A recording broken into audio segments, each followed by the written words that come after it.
Welcome to the Agrawal classes. I am Ajit Agrawal. Today in the thermodynamics class we will discuss about the properties of pure substance, in which we will try to draw the diagram for PT, pressure and temperature for the pure substance, that is water. Then we will try to draw the PVT surface and the TS diagram for the pure substance. So let us consider the PT diagram, pressure temperature diagram. We have ice at minus 10 degrees centigrade and say at state 1 and 1 atmospheric pressure. So on the PT diagram, the pressure will be 1 atmospheric and temperature will be minus 10 degrees centigrade. If we supply the heat, ice will be heated up from minus 10 degrees centigrade to 0 degrees centigrade and it will reach to point 2. So we will plot the point 2 also at the same pressure 1 atmospheric and the temperature is now 0 degrees centigrade. If we will further heat the ice will start converting into water. At point 3 it will be totally converted into water of 0 degree centigrade. So the point 3 is also at the same point as the 2 at 1 atmospheric and 0 degree centigrade. Then if we will supply some more heat to this water of 0 degree centigrade, it will be heated up to point 4, where the temperature will become 100 degrees centigrade and the pressure will remain 1 atmospheric. So the water is now heated up to 100 degrees centigrade. If we will further heat it, then it will start converting into vapor and it will completely convert into vapor at point 5, where the temperature will be 100 degrees centigrade and pressure will be 1 atmospheric. So we will have point 5. So 4 and 5 point on the PT diagram will be at the same point. If we will further heat the steam, the temperature will start rising and say up to 0.6 we are heated up, so the pressure remains constant, we are keeping the pressure constant and the temperature is increasing up to 250 degrees centigrade. So we have now 0.6.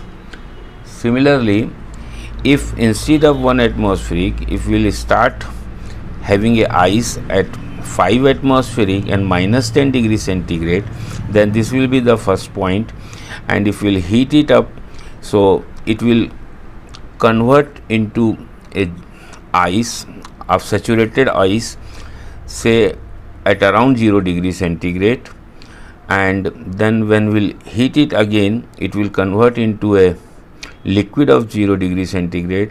If we will heat it up further, then it will be heated up to 0.4, where the saturation temperature will be more than 100 degrees centigrade, and if we will further heat, it will convert into a steam, a dry steam where no water is there, and if we will further heat, then we will reach to the 0.6. So for different pressures, if we will follow the same procedure and we will draw the point 2 where the ice is about to convert into a liquid, point 3 where the ice is completely converted into a liquid, point 4 where it is about to start vaporization, and point 5 where it is just completed the vaporization or the vaporization is just completed. So point 5 and point 6 as usual we had taken as 250. So if we will draw number of points on the same graph and we will join the 2-3 points by a line, then we can say this is a fusion curve. So at this on this fusion curve, if we will take up any point, then we can know at this particular pressure this will be the temperature where the ice will start fusing. Similarly, this will 4 or 5 points if we will join, then this will be known as the vaporization curve, and any point if we will take on this curve, then this will give me this particular pressure and the corresponding temperature where the vaporization starts and completes. So that will give me the saturation temperature. So these two lines we are going to get, the fusion curve and the vaporization curve. if we measure the vapor pressure of a solid at different temperatures, then we can plot this sublimation curve also, and where these three curves, the sublimation curve, the fusion curve and the vaporization curve meets, this point is known as the triple point. Triple point is one where the solid gets converted into a vapor without coming into a liquid. Okay, so the triple point of water is 4.58 mm of Hg and temperature is 273.16 Kelvin. Similarly, the triple point for carbon dioxide is pressure is 3885 mm of Hg, that is approximately equals to 5 atmospheric, and temperature is 216.55 Kelvin. And because of this pressure and temperature, when we keep the solid carbon dioxide into an atmosphere or with some substance having a higher temperature and at atmospheric pressure, then it receives the heat from that particular substance and directly converts into a gas.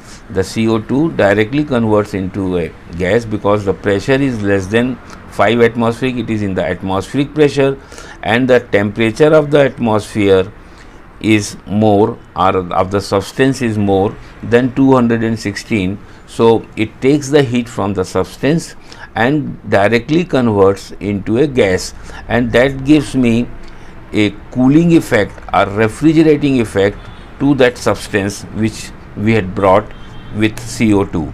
So because of that, it is converting directly into a vapor. So this is all about the phase equilibrium diagram on the PT coordinate, pressure temperature coordinate. And when we are going to use it further, what we are going to use, we are going to use from the point 3 to point 6 the right portion. Solid portion we are not considering in thermodynamics because most of the applications which we are using in the power plant, they are for the liquid and vapor only. We are not entering into a solid form because in the power plant the solid ice we are not using, we are using only the water or the vapor. So further we will be considering only 3 and onward points. Now let us consider the TS diagram of a pure substance. In this particular case, we are going to draw the T on the y-axis and the entropy on the x-axis. So it will be known as the TS diagram. So we will start heating the water, say now from -5 degrees centigrade to around 250 degrees centigrade. Okay, so we will have an ice at -5 degrees centigrade. So the temperature we are drawing at -5 degrees centigrade, and the entropy corresponding to point 1 is say S1. Now if we will heat up this ice, so the temperature of this ice will increase and it will become 0 degree centigrade, and so the entropy will increase because we are supplying the heat, so the entropy will also increase. So at point 2 we are having a temperature 0 degree centigrade and the entropy S2. So the change in entropy between 1 and 2 will be delta S1. Now further, if we will heat up this ice of 0 degree centigrade to, then it will convert into the 0 degree centigrade of water because we are keeping the pressure as 1 atmospheric. So it starts melting at point 2 at 1 atmospheric and it completely melts at point 3. So during this phase we had supplied some heat, but the temperature remains constant. So 2 and 3 both are at 0 degree centigrade and the entropy of 3 is say S3. So during 2 to 3 process, the change in entropy is equals to delta S2. Okay, now if we will further heat the 0 degree centigrade of water, then the temperature will start increasing till it becomes 100 degree centigrade, where it is now saturated water or saturated liquid. So the temperature of point 4 is 100 degree centigrade and the entropy at point 4 is say S4. So the change in entropy during this heating process from 3 to 4 will be S4 minus S3, say it is delta S3. Now here we are having at point 4 the saturated liquid. If we will further supply the heat, then it will start converting into a vapor. At point 5 it will be completely converted into a vapor, and the temperature will remain same during this heat addition process, that is 100 degrees centigrade, because the pressure is 1 atmospheric. So the point 5 is having 100 degrees centigrade and the entropy at this point is say S5. So the change in entropy during the process 4 to 5 will be delta S4, S5 minus S4. Now here we are having a complete steam at 100 degrees centigrade, that is at the saturation temperature corresponding to 1 atmospheric pressure. If we will further supply the heat, then the temperature of the steam will start rising, and say we are heating it up to a 250 degrees centigrade, say 0.6. Then during this process the temperature is now at 0.6 is 250 degrees centigrade and the entropy is S6. So the change in entropy during the process 5 to 6 is S6 minus S5, that is delta S5. So this way we can draw the temperature entropy diagram for a pure liquid. In this case it is an ice, minus 5 degrees centigrade to 250 degrees centigrade we are plotted.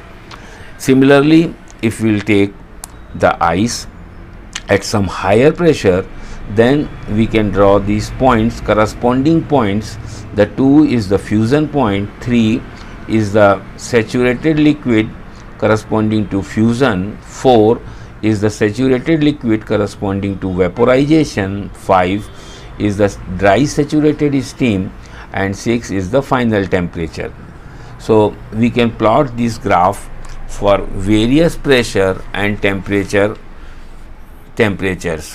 and after plotting this, join the point 2 for all the cases, for all the temperatures and all the entropy changes. Similarly, we will join the point 3 for all the pressures. If we will join the point 4, similarly if we will join the point 5, then we are going to get a temperature entropy diagram like this, temperature entropy diagram like this.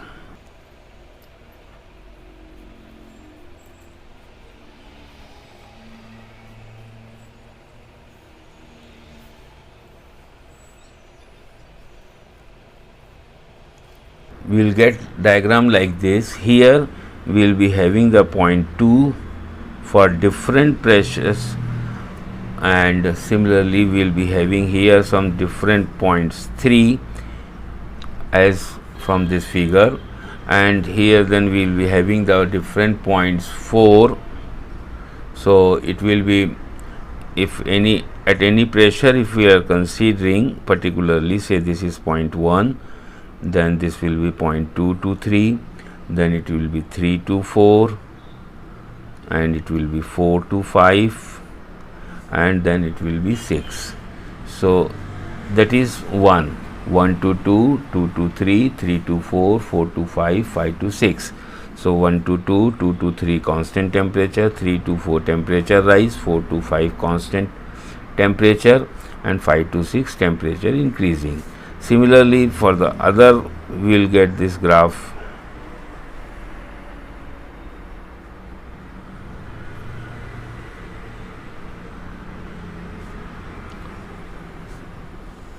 like this.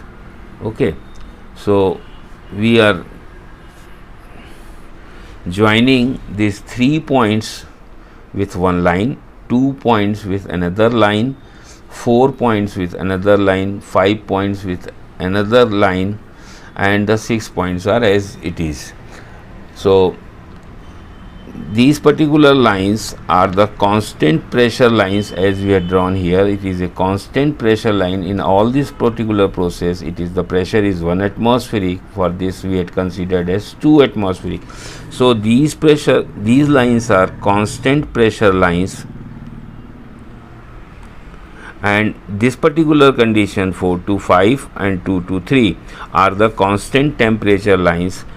This line we can say, this line, if we are 4 points which we are joining, these points we can say as the saturated liquid line, is saturated liquid line, because if we supply heat at point 4, then it starts converting into a vapor, and the 5 point we, if we are joining by a curve, then we can say this as a saturated vapor line, because if we'll supply some more heat, the temperature starts increasing. If we'll take some heat out from this, then it starts condensing into a liquid. So this is a saturated vapor line, where this curve 4 and curve 5 meets is known as the critical state.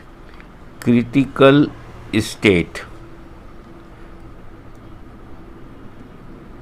that is 273.15 degrees Celsius for the water temperature is.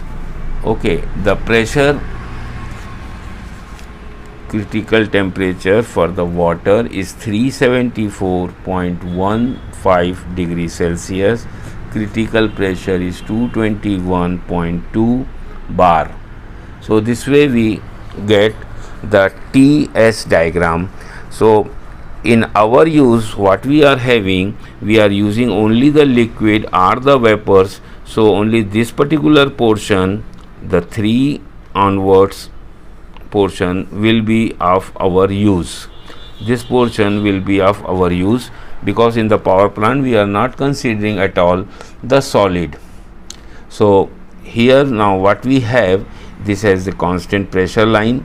If we'll draw a vertical line from any point, then it will be a constant entropy line. If we'll draw an horizontal line, it will be a constant temperature line.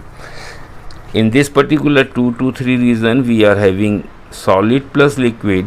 Here 3 to 4 we are having a liquid, 4 to 5 we are having a liquid plus vapor, and beyond 5 we are having only a vapor.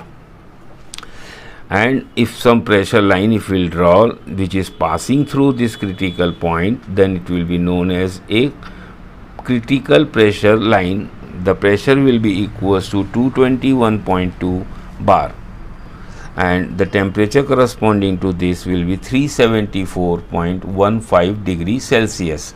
So this is all about the TS diagram for the pure substance, and in this case we had considered the water.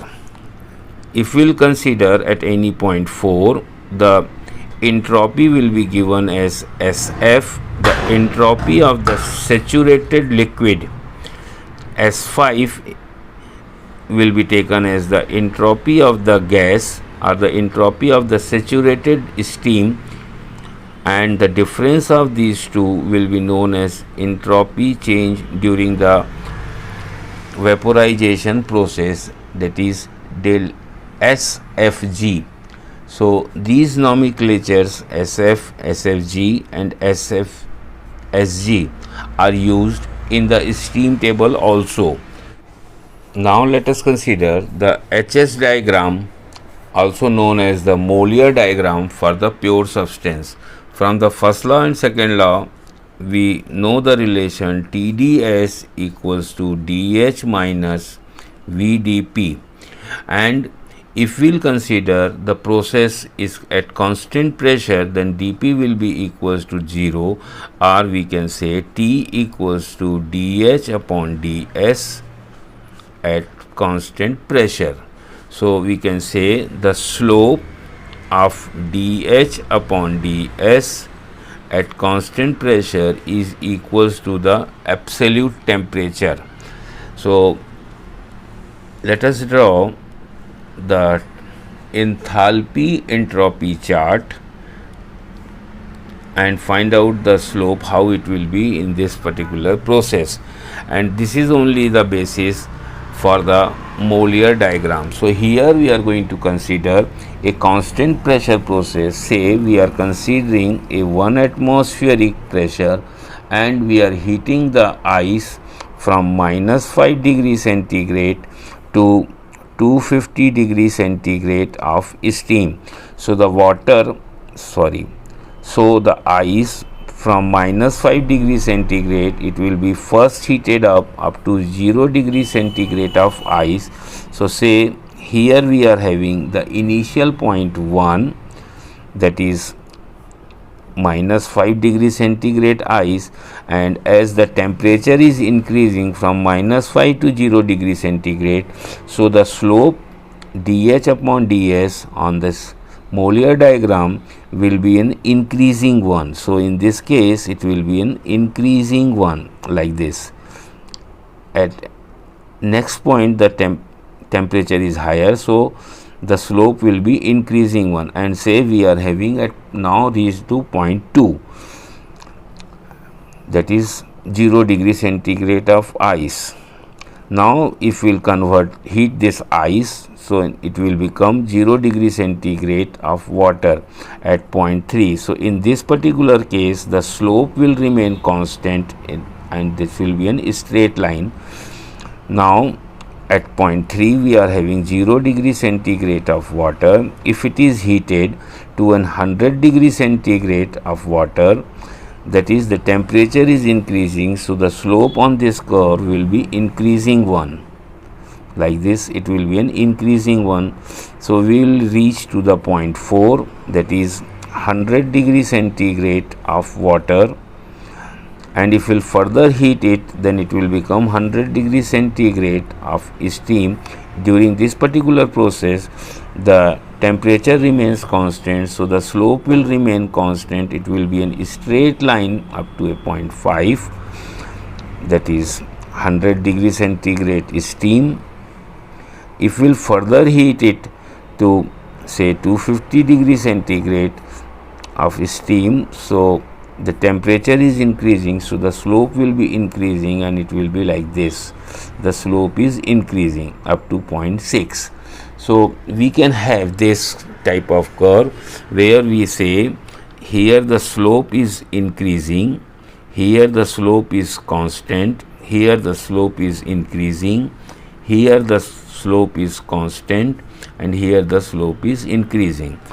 Okay, as the temperature increases the slope increases, and this particular line is a constant pressure line of 1 atmospheric we had considered. Okay, so similarly if we will draw for some other pressure, then it will be like this: 1 to 2 increasing, 2 to 3 constant, 3 to 4 increasing, 4 to 5 constant, 5 to 6 increasing, like this. So if you will see this pressure lines are diverging as it is moving towards right. The pressure lines are diverging, they are going apart, and this is the basis of the molar chart.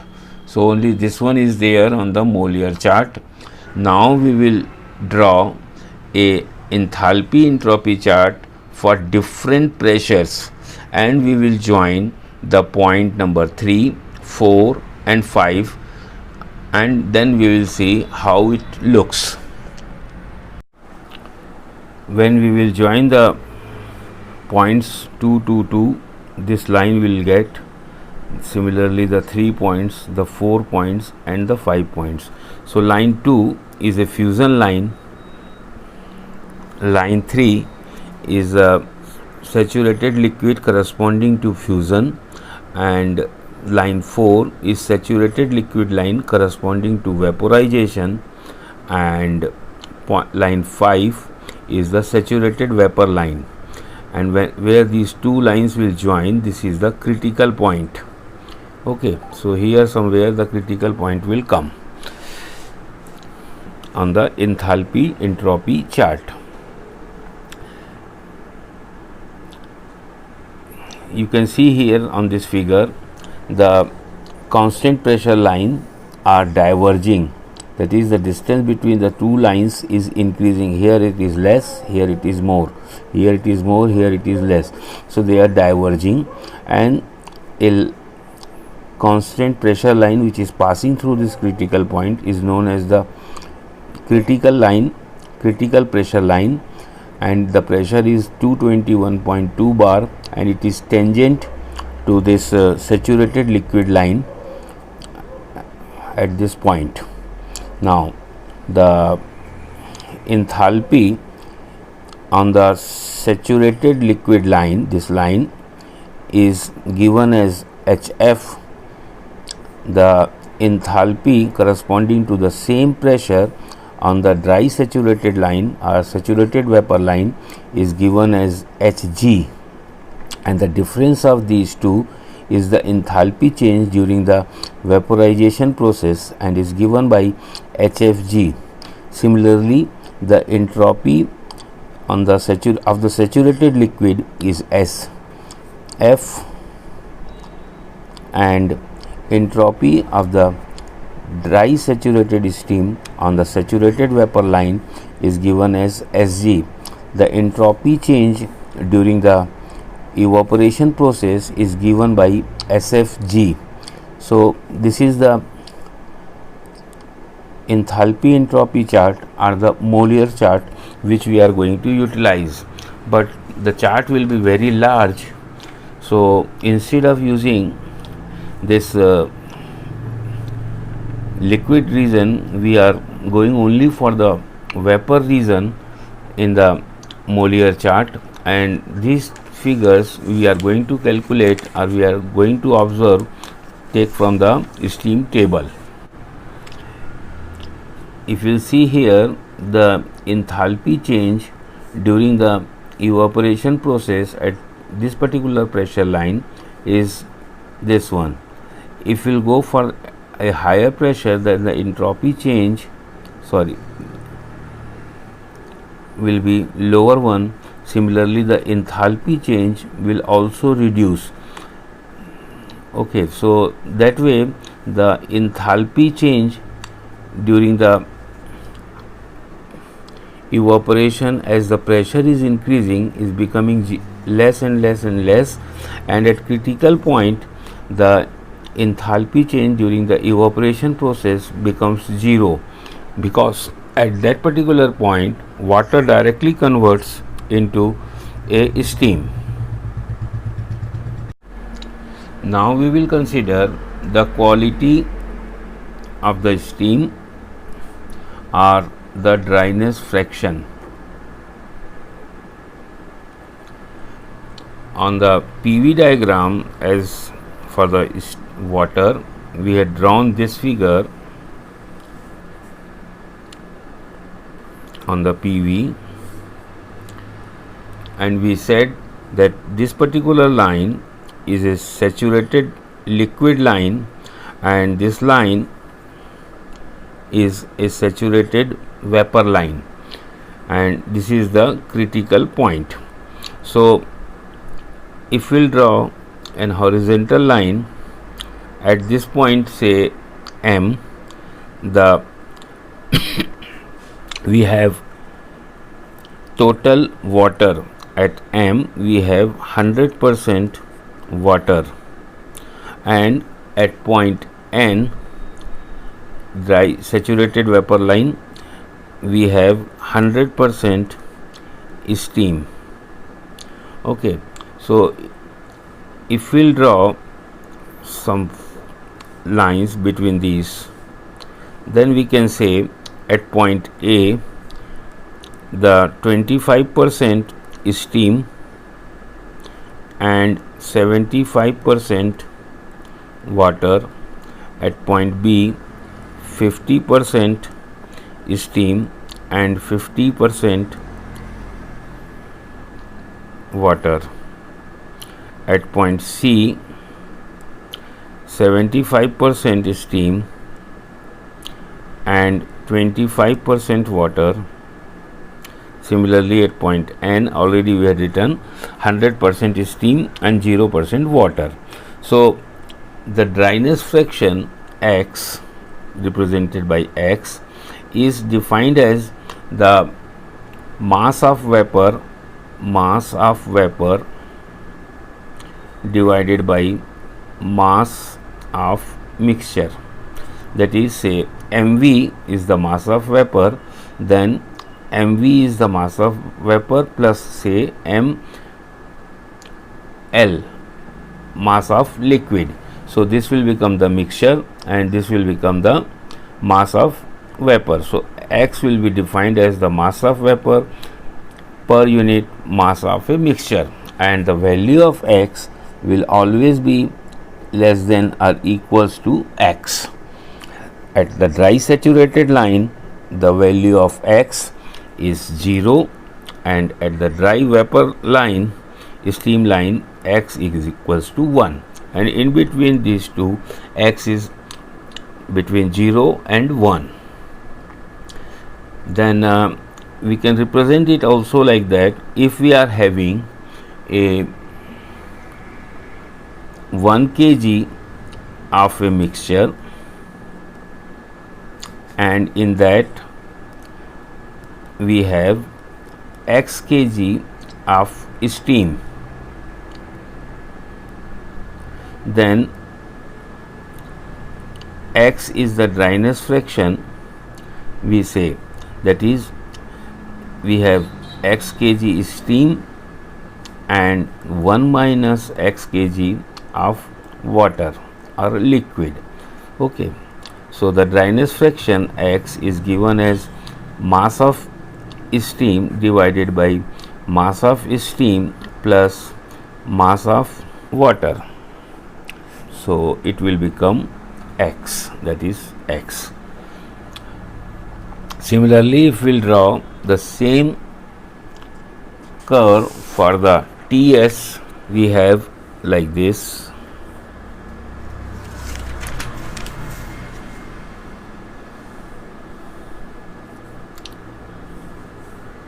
This is the saturated liquid line, this is the saturated vapor line, and this is the critical point. On this line x is 0 and on this line x is 1. So we can draw number of lines to know the different dryness fraction like that. So say here x is 0, here x is 0.25, x is 0.5, x is 7.5. So on the TS diagram. Similarly, we can have on the enthalpy entropy chart also, enthalpy entropy chart.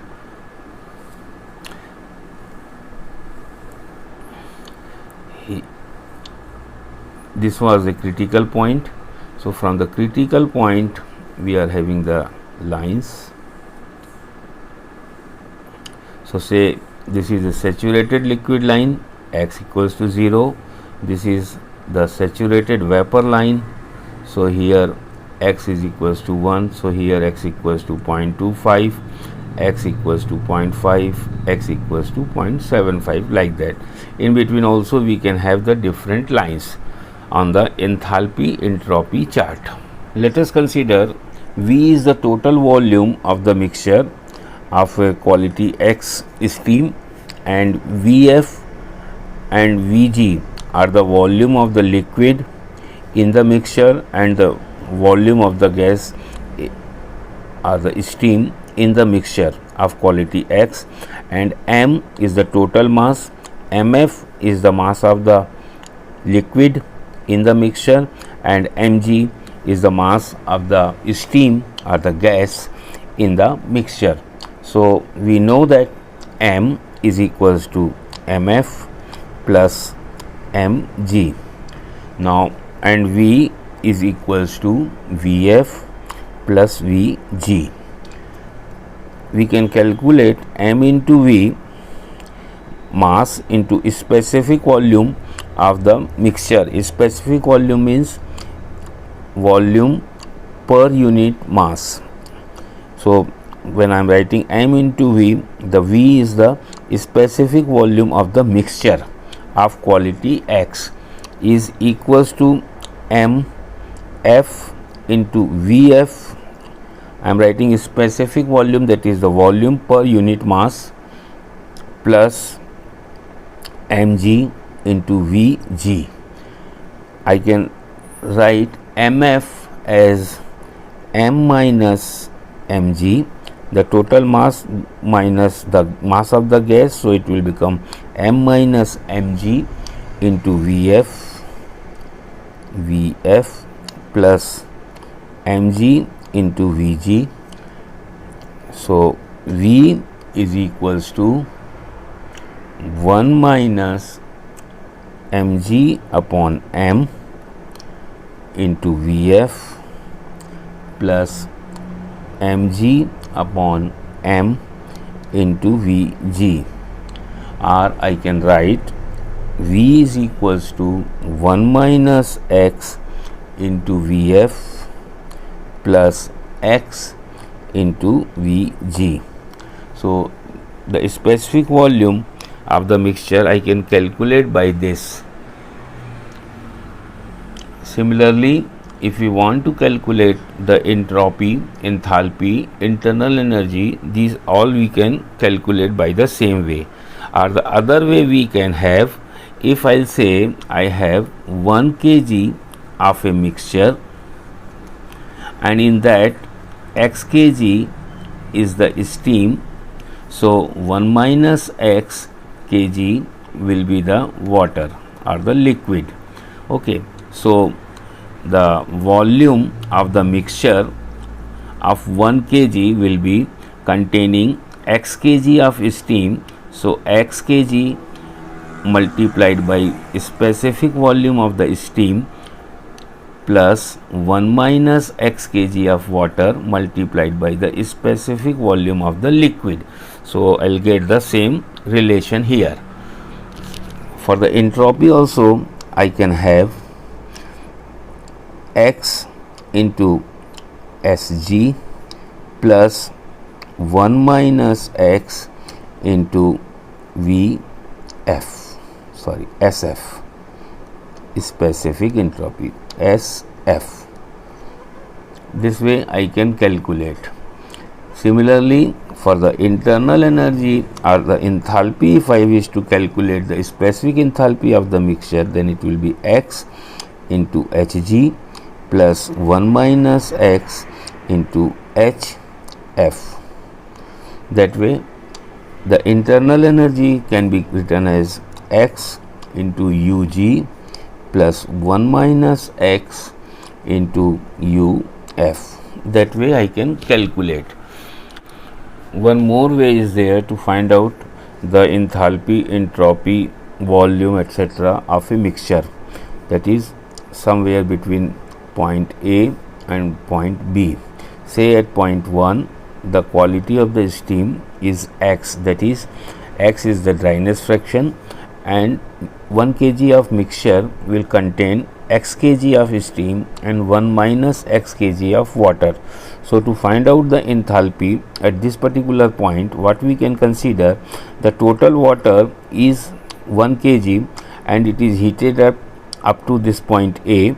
So the enthalpy at point A of 1 kg is Hf plus, if we wish to convert this total 1 kg of steam water from A point to B point, then Hfg amount of heat is required. So instead of that, only x, this much we are converting, so it will be x into Hfg. So the enthalpy at point x or point 1 will be Hf plus x Hfg. Similarly, the entropy at this point is SF. So the total water is at point A, so that is the entropy, and from that, if we will completely convert the water from A state to B state, then SFG amount of entropy is increasing, but we are not converting total 1 kg, we are converting only x kg into an steam. So the entropy change from A to X will be x into SFG. So the total entropy at point 1 will be equals to SF plus x SFG. Similarly, the volume also, V is equals to Vf plus x Vfg. But for the density, rho will not be equals to rho f plus x rho fg. It will not be like that. It will be say like this. If we have m is equals to mf plus mg, then we can have rho v. M we can write as rho into specific volume mass, and this will become rho f into Vf plus rho g into Vg. We can write rho f into Vf, we can write as V minus Vg, so it will become Vf plus rho g into Vg. So rho we can write as 1 minus alpha into rho f plus alpha into rho g, where alpha we can say as Vg upon V. So the density of the mixture will be calculated by this 1 minus alpha upon rho f plus alpha into rho g, and alpha will be equals to Vg upon V. So in this class we will stop here only. In the next class we will start using the steam table, and we will learn how to read the steam table, and then we will calculate the dryness fractions in the next class, and then we will go for the Mollier chart. Thank you.